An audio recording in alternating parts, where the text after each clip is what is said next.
cher internet Weli TV nuyu naa leen sant naa leen bu baax tey nag seen deuxième numéro entre aide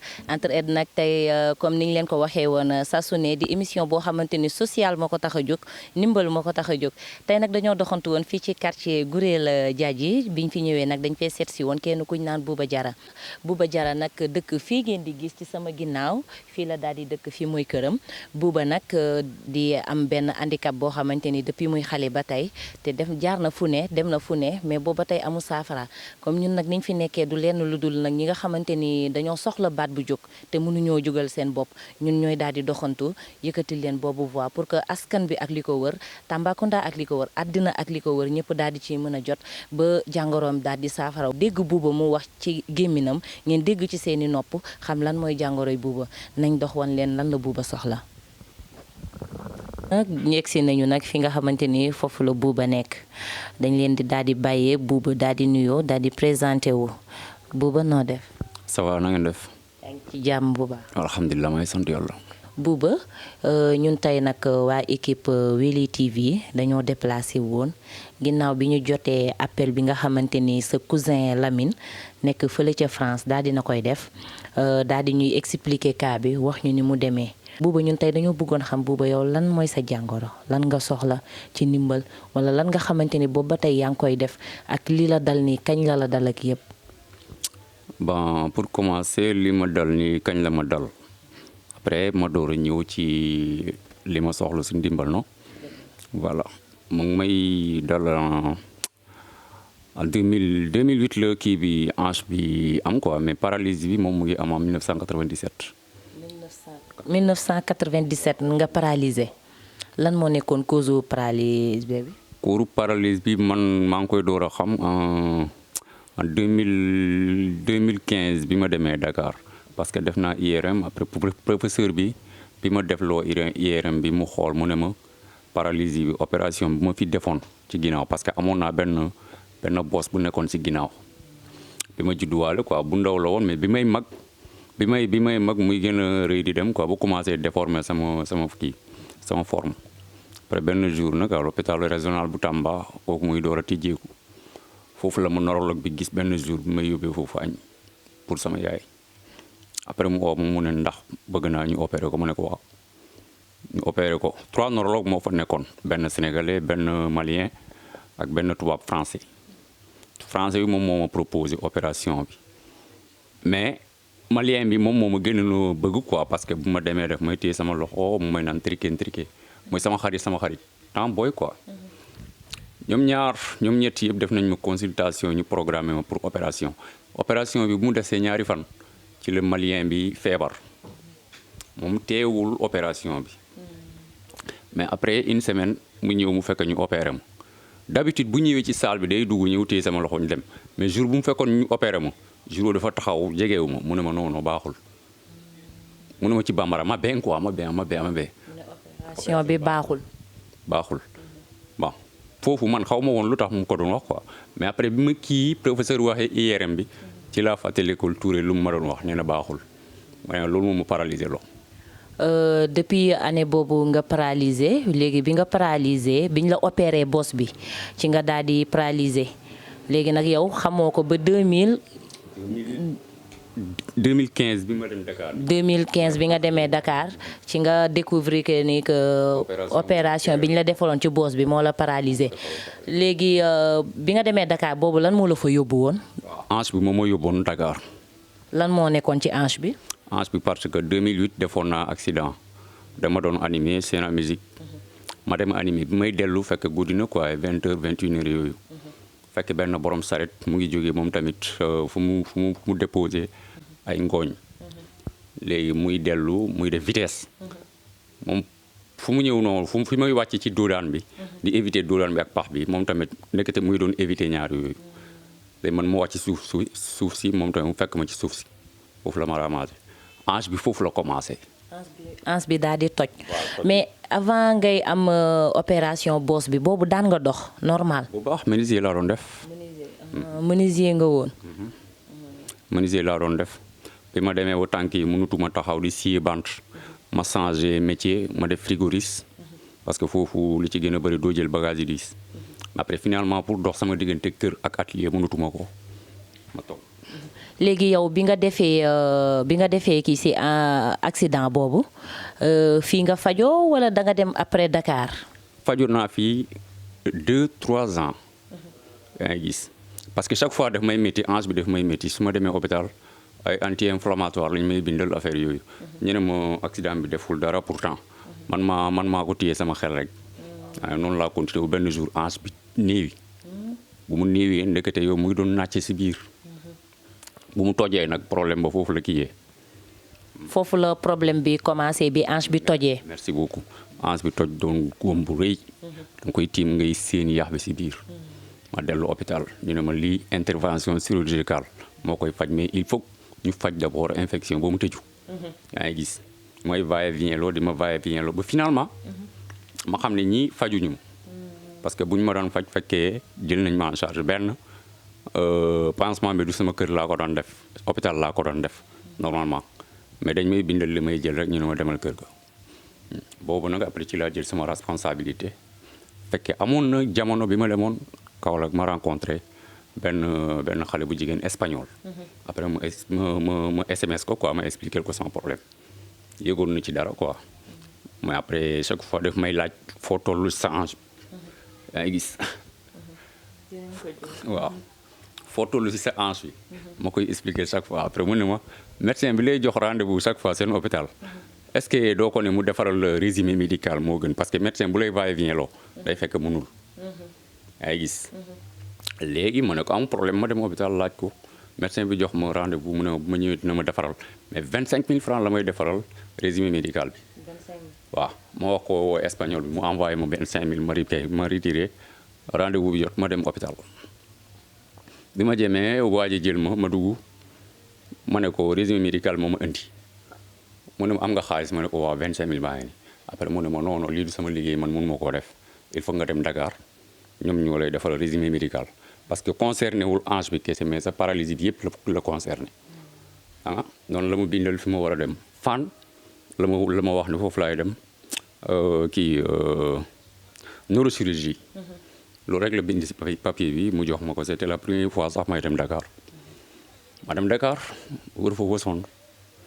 ñoom tamit fan tamit ñoom ñu ne ma clinique moo fa nekk mooy Malte ñu ne ma Malte ma ne leen est-ce que am naa fi may fanaan fi ñu ne xanaa boo fayee logement 50 000 la ma ne ko loolu mënuma ko ma génn dem fanaan talibu daaw benn femme moo ma expliqué foofu bi ma fanaanee foofu après ñoom ñu ne ma seen médecin dina ma consulter au lieu de may dem bu fan parce que ñoom ñëpp ay kii lañu quoi ay orthopédistes lañu léegi bu ma consulter dina ma wax lan la après bu dee war nañ ci intervenir ñu def ko médecin boobu mun naa tudd tur yi ça dépend de toi yow la rek. Dembélé lañ koy wax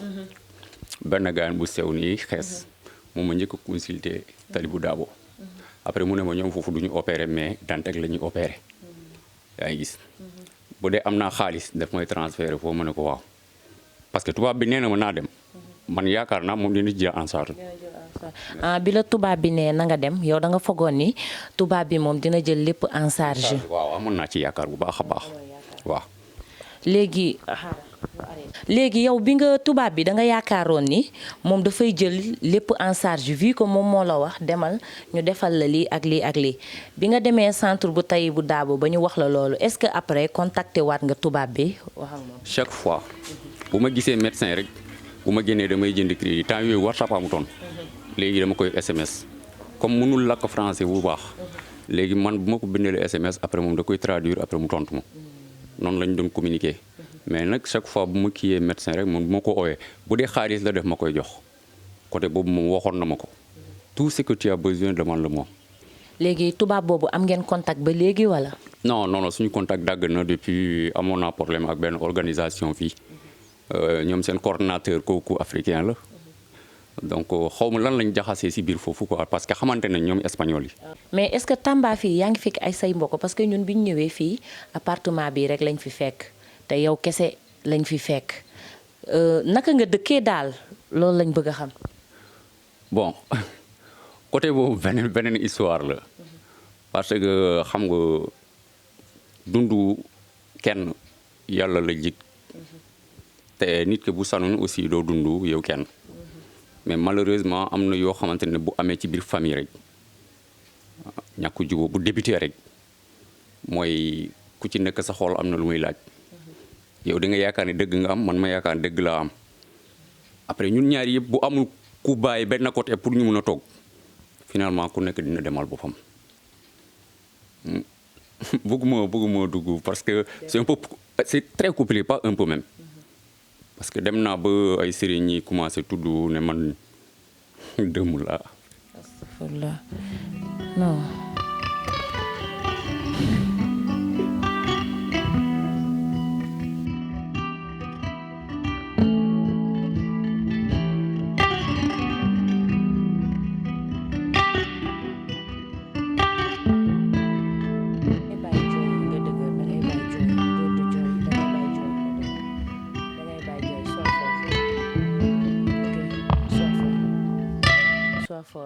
yéen a ko déggandoo ku dégg jooyam yi ak ni muy jooyee xam ni lu jóge ci xol la lu muy expliquer lu tooyal xol la lu muy wax Sénégal nag loolu dafa nekk nag suñuy réalité boo xawee feebar mbokk yi ignoré la askan bi beddi la tout le temps nii lay demee da ngay dégg ñu commencé di dëkkal ci sa nopp yi ay baat yu metti neexul nag ci xol metti na te aussi mais dañ koy ñaan yàlla may ko xolu muñ mu dëgër pour ñu mën a continuer waxtaan bi man li ma lay laaj rek mooy ndax mës nga am jabar. déedéet. mësoo am jabar léegi Lamine bi nga feebaree comme expliqué nga boobu ba léegi fi nga jaar ak li nga nekk di def ak yooyu mais ndax am na suivi wala da nga jékki-jékki toog sa kër wala la ndax wala yaa ngi continuer di dem di faju ji. waaw maa ngi doon continuer di dem hôpital yi. def naa comme ni ma leen ko waxee jóge naa Talibou Dabo dem naa Dantec parce que Dembélé moo ma transféré foofu Dembélé mu may jox ay rendez-vous chaque fois bon comme yor naa numéro am bu ma ñëwee dama koy oo xam na ne man mënu ma yàgg toog benn jour ma ñëw ma oo ko mu bañ a jël ma insister mu bañ a jël après ma taxaw si buntu bi mooy couloir bi réew fu mu nekk noonu man laajte foofu ñu ne ma noo Dembélé ñëwul ma arrière ma dem taxaw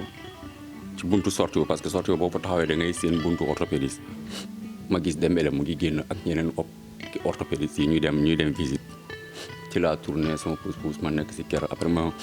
contacté sama tubaab bi ma ne ko docteur def maa bañ a jël mu ne ma nakal ma ne ko dañ maa ne nekku fi te maa ngi nii di koy gis muy ak ñeneen médecin yi mu ne ma xanaa foofu rek moom mooy seen hôpital ma ne ko noonu am na yeneen hôpital mu ne ma demal yaa ngi gis moo waroon pousser chaque fois. parce que ñun sa cousin bu ñu naan Lamine Cissé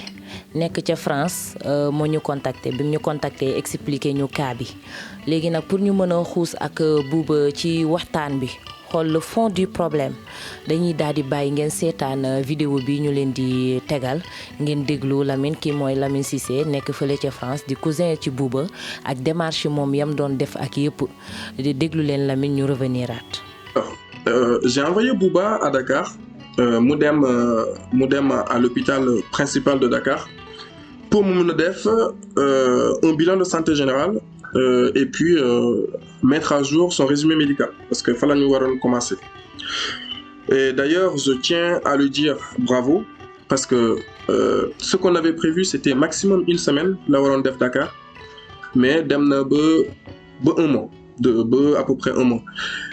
et ñëpp xam ni situation Dakar c'est très compliqué et du coup il a dû vivre dans des conditions très très difficiles surtout ces conditions yu mu nekk et il a pu se battre jusqu'à avoir son résumé médical et bravo pour ça et ça m'a donné le courage de me battre et je me battrai jusqu'au bout donc bu mu amee résumé médical bi mu yónnee ma ko man ma jël résumé médical bi jël rendez-vous avec un médecin un chirurgien orthopédiste donc qui a étudié le dossier de Bouba et qui m'a fait savoir que Bouba dossier c'est très compliqué son dossier est très compliqué il doit voir plusieurs spécialistes et moom instant bi nii mënul def dara mënul wax dara tant que Bouba n'est pas venu. Donc il faut que Bouba mu ñëw fii pour que moom mu mun a traiter dossier bi. Donc man ma jël rendez-vous pour le 30 novembre 2021. Donc rendez-vous boobu noonu avant rendez-vous boobu le mieux c'est que Bouba ñëw fii nii en France pour mu mun a gis médecin bi. Voilà, c'est un peu ça. Alors pour ñu mun a indi Bouba fini en France, pour qu'il puisse voir le médecin, il faut, première des choses, il faut khalis. Et du coup, pour ça, j'ai pensé à créer une cagnotte. Donc, une cagnotte pour solliciter les bonnes volontés. Nous avons récolter l'argent qu'il faut pour que France fini se soigner. Maintenant, la création de cette cagnotte-là, je voulais savoir combien on avait besoin, comme ça, le directement. Et je me suis renseigné par rapport à ça auprès des cliniques. Donc, ils m'ont fait une estimation de 25 000 euros, qui est à peu près 16 millions de francs CFA. Donc, pour ces 16 millions de francs CFA, je créé cagnotte bi en ligne au niveau d'ici en France. Cagnotte Bobo, malheureusement, ça n'a pas abouti. Parce que là actuellement, la cagnotte a été créée depuis maintenant plus de 20 jours. On est toujours à 500 euros, 550 euros à peu près. Donc, Bounouko Dadjale ak Khalis Bougnou Jota Am au Sénégal, parce que j'avais lancé aussi une campagne au niveau du Sénégal avec compte Orange Money, compte Wave, tout ça, mais on n'a pas pu récolter beaucoup d'argent au niveau du Sénégal également. Donc le tout, ce qu'on estimé, on est à 350 000 francs. 350 000 francs à peu près. Donc, avec 350 000 francs, alors que nous avons une estimation, il est à 16 millions de francs CFA, franchement, on a commencé à perdre espoir. Donc, mais par rapport à ça, il y a la barre. Et là, actuellement, vu que cette cagnotte ne fonctionne pas, ne marche pas comme on veut, on a tout fait, on a partagé avec les gens qu'on connaît, on a partagé sur les réseaux sociaux, mais voilà, on n'a pas forcément un réseau pour récolter cette somme d'argent. Bouba déglu nañu ki nga xamante ni mooy Lamine di expliquer bi mu ñëwee Sénégal parce que moom nee na dala daan dégg rek mais musul woon xam ni sa état nii la mel bi mu ñëwee ba fii daal di gis sa état ak yooyu daal di ne moom dafay dem bu demee fële daal di ñibbi dina xool démarche yan la mën a dimbalee ba nga dem faju ji mais ñun laaj nañ ko ne ko est-ce que avant sax ngeen di def ay démarches pour nga mën a dem faju ji fële à l'extérieur est-ce que xooloon ngeen hôpital yi nekk fii au niveau de Sénégal ndax mën nañ opération bi et tout ça. man Lamine bu muy ñëw fekk man dox naa loolu yi ba pare yaa gis après daf ma posé la question même question que léegi li nga posé nii après ma ne ko man li may def naa ko ba pare Sénégal amul fu ma duggul ci ruq bu ma duggul benn hôpital bu mu laa dul waat ne jàppale wuñu ma mooy benn clinique brésilien léegi actuellement ñu ngi yëmbal première fois laa fa fay ticket après loolu bu ma fa demee may mel ni sama kër li ma soxla ci garab yeneen saa ñu intervenir côté boo xam ne bokkul sama faj parce que sama dem bu mujj bi yokkal nañ ma xaalis bi ma Lamine yónni woon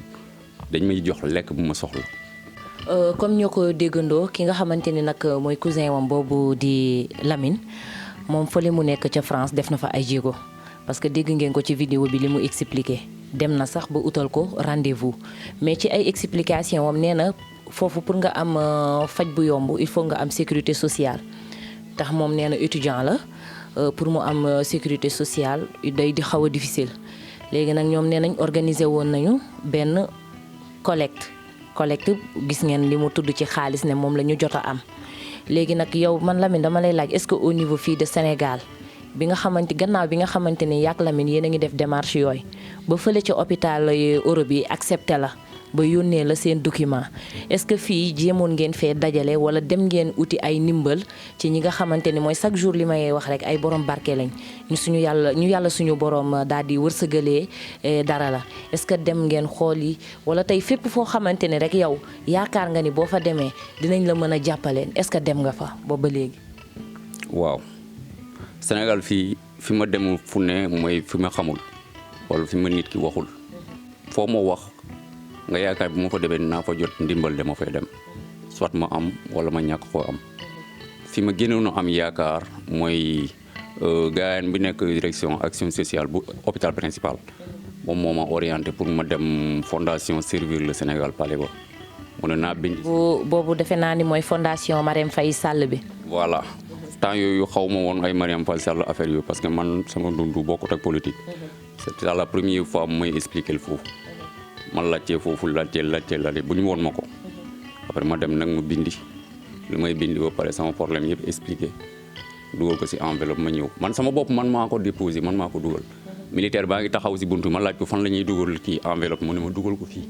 dañ koy jot ma dugal ma dem ma jógee foofu ma bindi aussi beneen dem déposé ko fële kër góor gi kii fu mu nekk Bougane Gueye fu mu nekk ci bureau mi ci bopp merci beaucoup. cité góor gi. fu mooy direction des médias. merci foofu la kii yam nekk bureau mu nekk. Bougane Gueye Dany ma dem déposer foofu beneen ma ñëw toogaat donc depuis lors kenn woowu mais dama dem jour boobu mooy première fois mu gis Bougane damay dégg turam dafa génne nit ñi kii ci kaw man ma xaar ba nit ñi wàññeeku parce que damay ruus yeneen saa di kii yenn yi. di laajte yenn ndimbal yi. merci beaucoup. léegi ma xaar ba nit ñi wàññeeku ma ñëw ma présenté wu ba pare ma ne ko ndimbal laa soxla mu ne ko enveloppe bindi woon nga ko ma ne ko waaw mu ne ko demal toog saa yu ñu amee mu woo la sa numéro baa ngi foofu noonu laa dellu. rusoon naa quoi nu mu ma tontee noonu bett na ma aussi yaa ngi gis ni ma toog après ma dellu ñëw géeje waaye ba mu yàgg benn jour benn grand muy foofu moo ma jëlal sama ndikki kooku moo ma ne ñoom am na kii waa UCG. waa UCG dañuy ñëw géejewaay di nettoyer foofu léegi matière plastique yi comme sachet ndox yi ak caoutchouc yi dañ koy jënd yaa ngi gis nit ñaa ngi dajale sax d'ailleurs dañ doon waxtaan nii rek moo xam parce que sama xarit la quoi Moustapha après rek ni ma tëddee noonu ma ne ko mun naa fori mu ne ma jara da ngaa feebar toogal ma ne ko non damay fori parce que fi mu nekk nii moom sama économie jeex mu ne ma ak métit bi noo koy defee ma ne ko xaaral rek moom dafa génn bureau dafa génn sama néeg rek ma gën dem ci chantier bi nekk suñu wet foofu ñu may ma fer yi ñuy monter noonu si néeg yi fer de 6 moom laa jël tapp bopp bi ba mu kii ba mu sew ma téye ko léegi bu ma jegee benn plastique moom laay au lieu may sëgg di for parce que mouvement bi dama koy bañ ma jam ko yëkkati ko dugal ko si saako weñ boobu moo ma doon dimbalee may jam ay affaire si suuf di ko for sor ko si saako lonk ko si ginnaaw pousse-pousse bi noonu laay wër une semaine après ma dajale matière boo xamante ne boo ko gisee da nga yaakaar du benn nit moo ko indi. léegi Estelle madame Ndour moom ba ma ñëwee ba Moustapha grand Moustapha ñëw ba Moustapha ñëw présenté ma ak madame Ndour mu ne ma même kii ngay gis ni dafa feebar mais for na lu bëri sax yaa ngi gis. après mu dem ba woon ko madame Ndour gis ko affaire bi surprendre ko mu ne ma lan mooy sa problème après Moustapha expliqué sama problème yëpp madame Ndour ma expliqué ko le mu ne ma am nga ko ma ne ko waaw mooy dimbale moom si boppam madame Ndour di wuti mais affaire dafa jafe woon tellement man fi ma nekk tamit foofu baaxul parce que nit ñi commencé nañu am menace démb jéem a daje sama buntu néeg waaye man damay dellu Tamba yaa ngi gis damay dellu Tamba léegi mu ne ma léegi boo fa demee fan ngay dëkk affaire yooyu ma expliqué son problème parce que man bëggoon naa bu ma amee kër ma def élevage som xaalis bi ma ko wax noonu jéemoon na mais amu ko quoi léegi 500000 la am léegi mu ne ma jara dina la jox 500000 soo demee nga xool lan ngay liggéey pour taxaw sa bopp yaa ngi gis. mooy madame Ndour boobu. léegi nag mu ne ma mayuma la ko de mais waxuma la temps ngay fay soo mu nee dërëm nga fay ko ba mu jeex waxuma la kañ ngay fay ba mu jeex demal rek man moom lebal naa liggéeyal ay noonu laa ñëwee Tamba ma toog déposé waat yeneen projet mais yooyu financé wuñu ma après ma toog xam ne damay dépensé xaalis métit pour métit bu wàññeeku xaalis mu jéem a kii tuuti ma ne xaaral ma jënd terrain bi 120 000 laa ko jënd waaw fii ma dëkk nii 120 000 laa ko jënd yaa ngi gis après li ci des ma tabaxee ko jéem a dugg fi parce que aw ma woon fu may dëkk boo ko xoolee sax finition yi ba léegi douche bi des na ci biti des na mais tellement que bëggoon naa am fu may dëkk. am na solo ni mu ko waxee mooy bëggoon na fu mu dëkk nekk à l'abri te boo xoolee sax ni jàmbaar la parce que ku mën a ànd ak handicap bi mu àndal nga daal di réaliser lii ba mën fee dëkk sutura sa bopp nga war a xam ni jàmbaar la léegi Bouba